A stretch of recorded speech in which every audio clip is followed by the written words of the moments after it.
আপনি ইসলামের পক্ষে থাকেন কিংবা না থাকেন, ইসলামের জন্য আপনি জীবন দেন কিংবা না দেন, ইসলামের কথা আপনি শোনেন কিংবা না শোনেন, উভয়ের পক্ষে ইসলামের বিন্দু মাত্র যায় আসে না।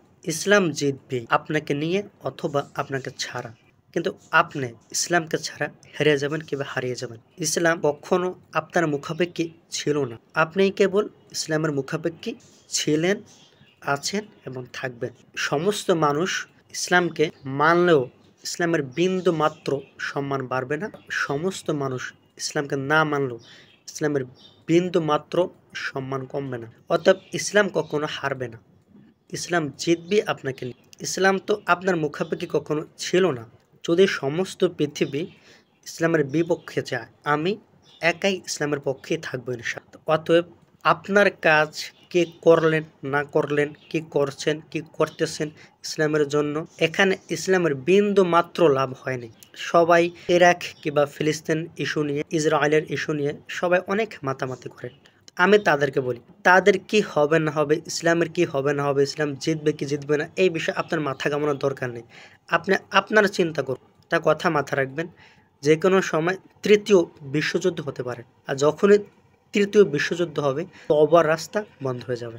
তখন আপনি হাজারো তওবা করলেও কবুল হবে না। আল্লাহ তাআলা বলে, মৃত্যুর সময় যদি কেউ তওবা করে তার তওবা কোনো গ্রহণযোগ্য হবে না, সেটা মৃত্যুর সময় হবে, ধরা হবে। আপনি আপনার চিন্তা করুন, আপনি হয়তো এখন ঠিক না হয়ে সেই সময় আপনি ঠিক হয়ে যাবেন, জিহাদ করবে, এই জিহাদ হয়ে যাবে পরিস্থিতির কারণ। হয়তো আপনি শহীদের মর্যাদা পাবেন, কিন্তু আপনাকে আল্লাহ তাআলা ক্ষমা করবে না।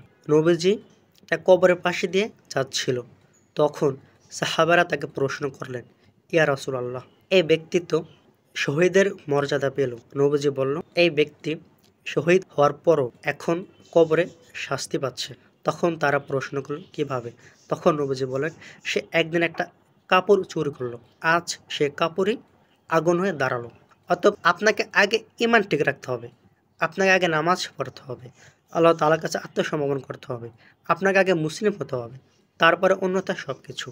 অতএব ওইসব বিষয় বাদ দিয়ে দিন, ইসলাম জিতবে। আপনি নিজে ঠিক হন, নিজেকে আপনি রক্ষা করুন।